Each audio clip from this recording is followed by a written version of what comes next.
Hello everyone, so today we are going to take a very special problem on relation that came in JEE Advanced 2026 paper 1।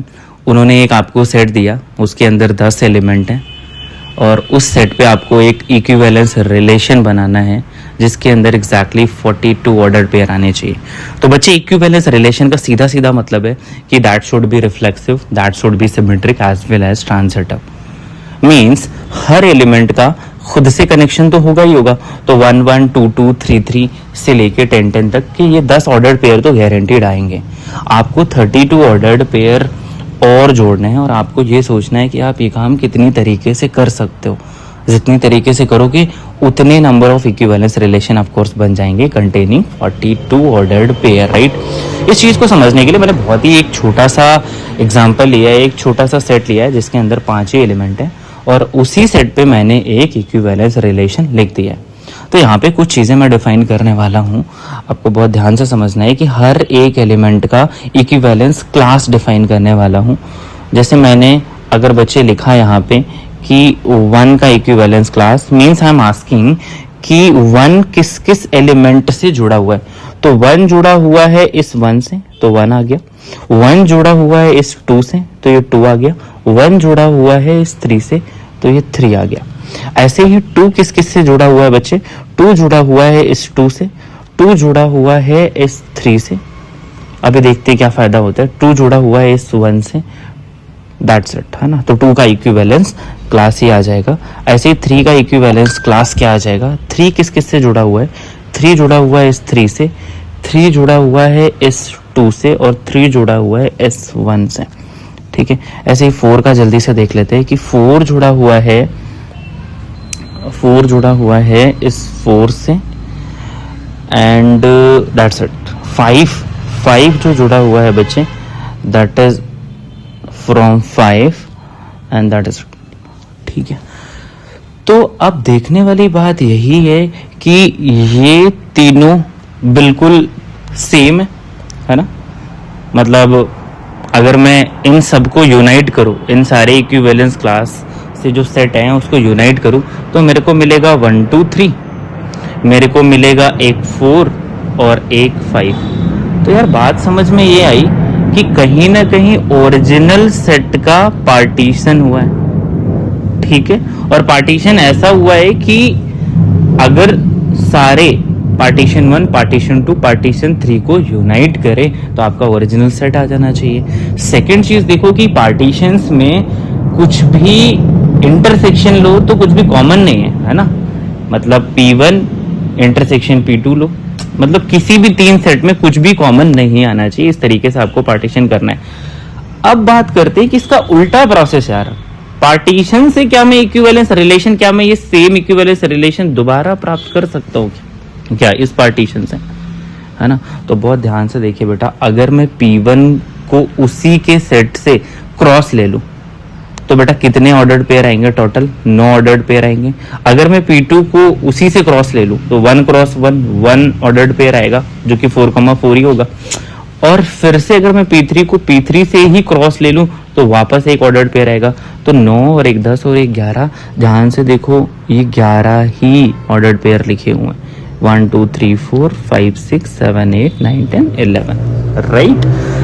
तो यार इसका मतलब है कि अगर आपको इस इक्विवेलेंस रिलेशन को बनाना है या किसी भी इक्विवेलेंस रिलेशन को बनाना है तो वो कैसे बनाया जा सकता है।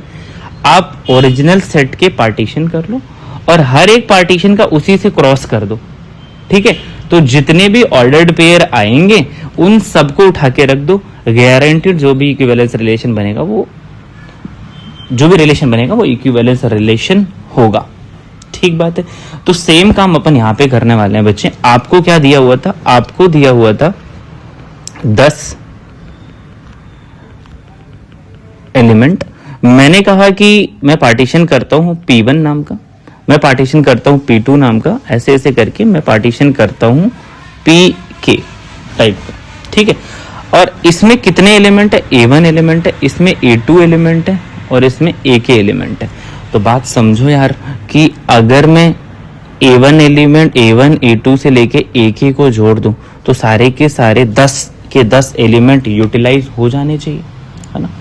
और अब मेरे को क्या करना है कि जो इक्विवेलेंस रिलेशन बनाना है, इक्विवेलेंस रिलेशन कैसे बनाएंगे, इसी को इसी से क्रॉस कराएंगे तो कितने ऑर्डर्ड पेयर आएंगे बेटा, a1 into a1 square, a2 square से लेके ak स्क्वायर तक के। तो ये टोटल कितने ऑर्डर्ड पेयर आने चाहिए, 42, है ना। तो अब बात यही ओवरऑल हो चुकी है कि इसके कितने आप सॉल्यूशंस निकाल सकते हो, है ना, जिसमें a1 a2 से लेके ak क्या आने चाहिए, क्या आने चाहिए बेटा, ये सारे के सारे नेचुरल नंबर्स आने चाहिए, राइट। तो अपन कैसे कर सकते हैं, देखो यार, परफेक्ट स्क्वायर्स को जोड़ना है ना, परफेक्ट स्क्वायर्स को जोड़ना है और 42 लेके आना है। साथ ही साथ अगर आप, जैसे एक एग्जांपल मैं देता हूँ कि अगर मैं किसी एक को 36 बना लेता हूँ, लेट्स सपोज a1 स्क्वायर को मैंने 36 बना लिया, तो अब मुझे और कितने 6 चाहिए, तो उस 6 को मैं कैसे क्रिएट कर सकता हूँ, उस 6 को मैं क्रिएट कर सकता हूँ 1 square 1 square 1 square 1 square 1 square 1 square करके, है ना। तो a1 की वैल्यू तो 6 आ चुकी है, लेकिन फिर a2 a3 a4 a5 a6 a7 ये कितने आ चुके हैं, 6 और आ चुके हैं, और सबको जोड़ के तो 12 आ गया। तो this is a wrong partition, right. और ऐसे सोचेंगे अगर, तो सिर्फ और सिर्फ 2 ही सॉल्यूशन सेट मिलते हैं, है ना। उसमें से देख सकते हैं कि a1 को अगर मैंने 6 लिए, a1 को बच्चे अगर मैंने 6 ले लिया, मतलब एक तो 36 हो चुका है, और किसी एक में मैंने 4 एलिमेंट ऐड कर दिए, मतलब 4 का स्क्वायर हो गया है 16, ठीक है। नहीं ये ज्यादा ही हो जाएगा, अपने को यार 36 तो बना ही लिया है। अब मैं क्या करता हूं कि इसमें किसी एक को मैं 2 ले लेता हूं, है ना, क्योंकि इसका स्क्वायर कितना आ जाएगा 36, इसका स्क्वायर कितना आ जाएगा 4, तो 40 तक पहुंच चुके। 2 और के लिए मैंने क्या किया, a3 को 1 ले लिया, है ना, तो 1 का स्क्वायर तो 1 आ जाएगा, और a4 को भी मैंने 1 ले लिया। तो प्लीज ध्यान से देखिए कि यार स्क्वायर्स का सम जो है वो 42 आ चुका है।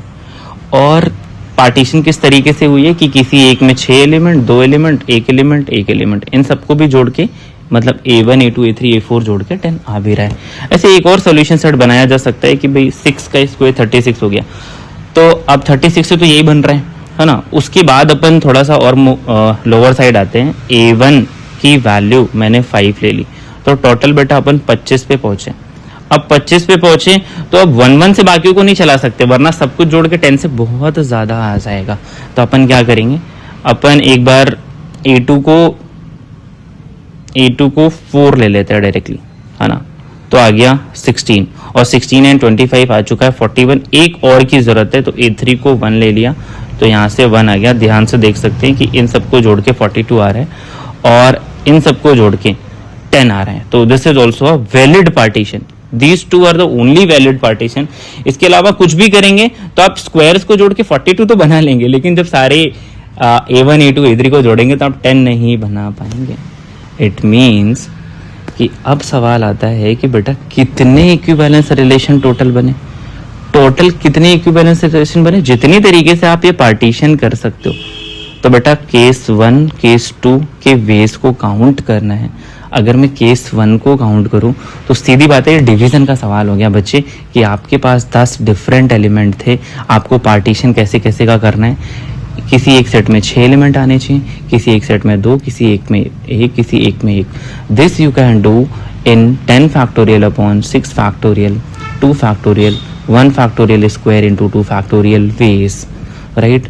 तो यहाँ से केस 1 का आंसर आ जाएगा 1260। सिमिलरली केस 2 से बेटा आप पार्टीशन करेंगे कि आपके पास 10 डिफरेंट एलिमेंट है, आपको 5 एलिमेंट 4 एलिमेंट 1 एलिमेंट का पार्टीशन करना है।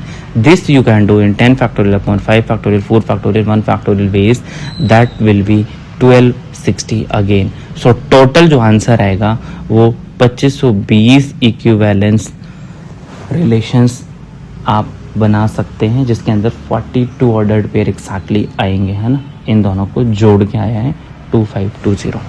आई होप बिल्कुल समझ में आया होगा। मिलते हैं ऐसे ही और किसी वीडियोस के साथ। Thank you.